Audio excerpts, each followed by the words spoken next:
I'm joined today by Dr. Cathy Lewis, who's the curator for the International Space Programs and the Spacesuit Collection at the Smithsonian's National Air and Space Museum.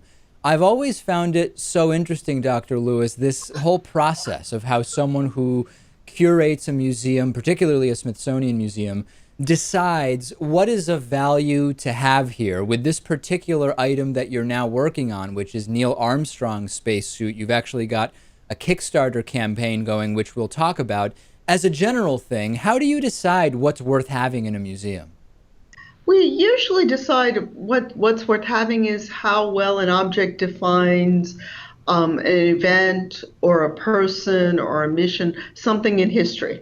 So obviously Neil Armstrong's suit is connected to the moon landing and that particular event.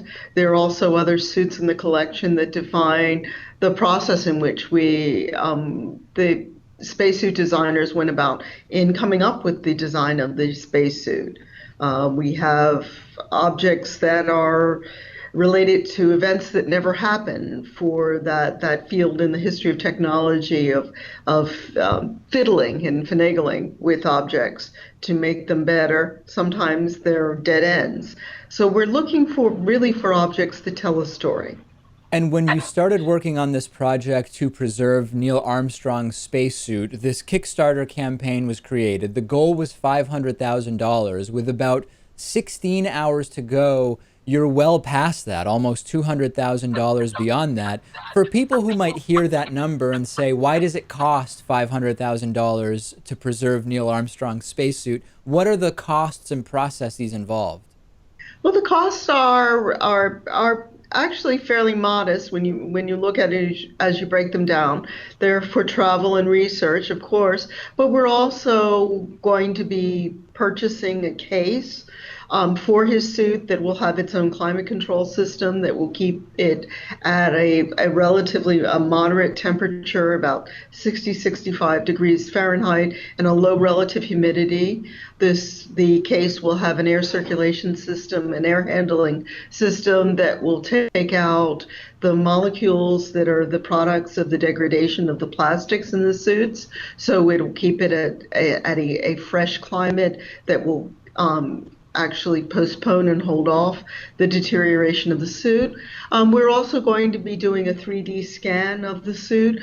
The scanning itself we do in-house, but it's the processing and making that scan into something meaningful, both for our own research, but also for the public. So they'll be able to have access to that both inside the museum as part of their visit in the museum on their own electronic devices, or from home on electronic devices, so they can visit Neil Armstrong's spacesuit from the comfort of their own home.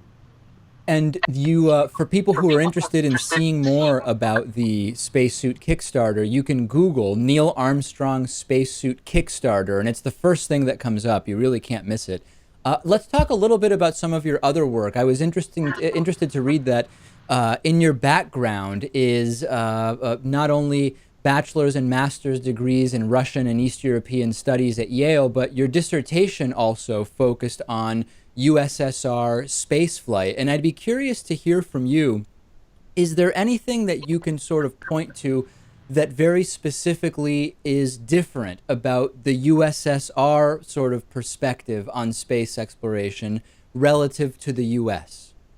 Well, it's very interesting in comparing the two sides. Obviously, both sides were dealing with the same physics.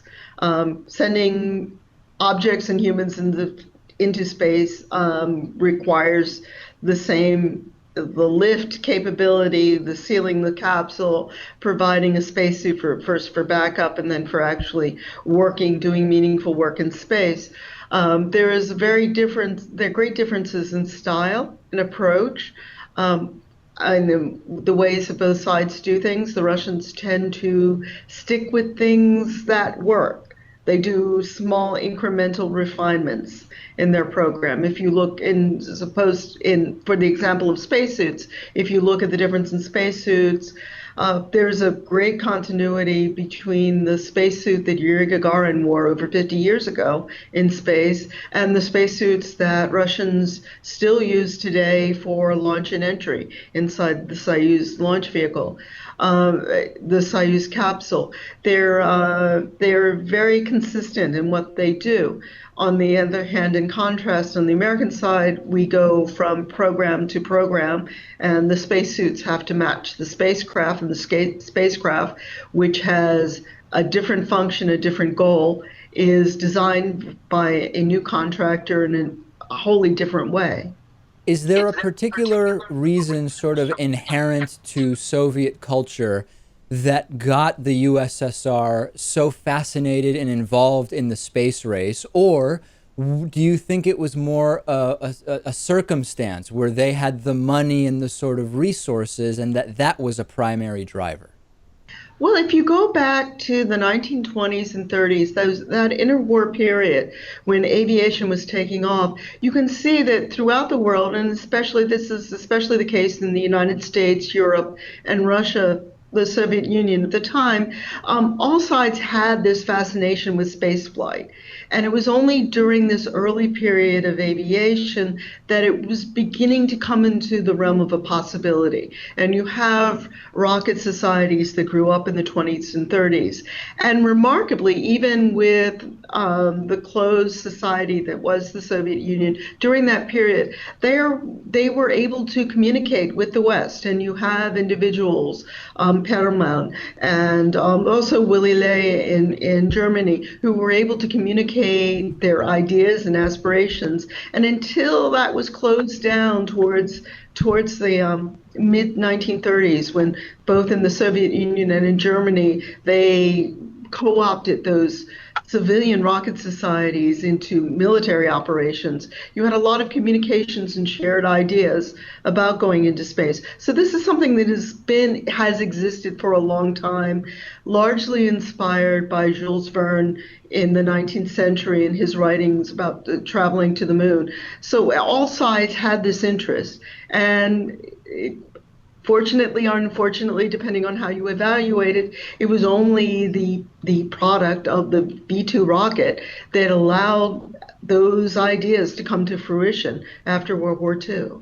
I have what may be a sort of irrationally utopian idea that for all of the ways in which countries are divided and fighting each other, that when it comes to space exploration and the idea that there's just sort of something bigger than any of the divisions among humans on Earth, that it can really be a sort of uniting force. And then some of my friends tell me that I'm completely wrong, that as soon as there are resources to be claimed or other factors at play with regard to space exploration, the sort of cooperation that we're seeing among countries that don't often get along so well is going to disappear. Do you have a sense one way or the other of that?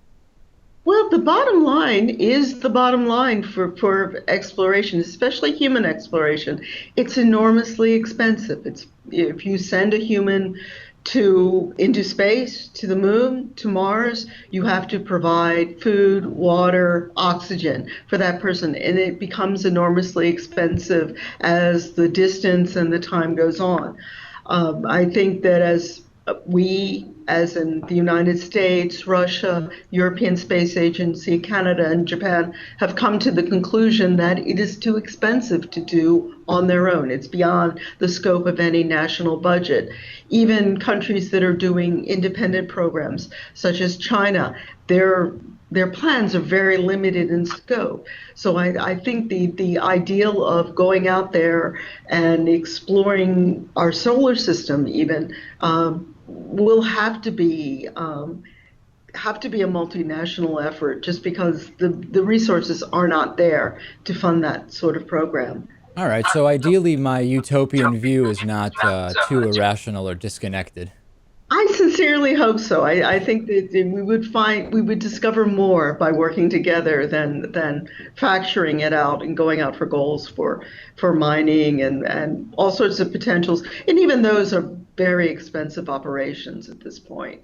and let, far beyond the means of any corporation or country. let me remind everybody to check out the Kickstarter to preserve Neil Armstrong's spacesuit. Just Google Neil Armstrong spacesuit Kickstarter, and it'll be the first thing that comes up. About 16 hours remaining there. And I'll remind you, we've been speaking with Dr. Cathy Lewis, who's the curator for international space programs and the spacesuit collection at the Smithsonian's National Air and Space Museum. One of my, I have to say, my favorite museum when I go to Washington, D.C. Thank you. Thanks so much for being on with us today. Well, thank you for having me.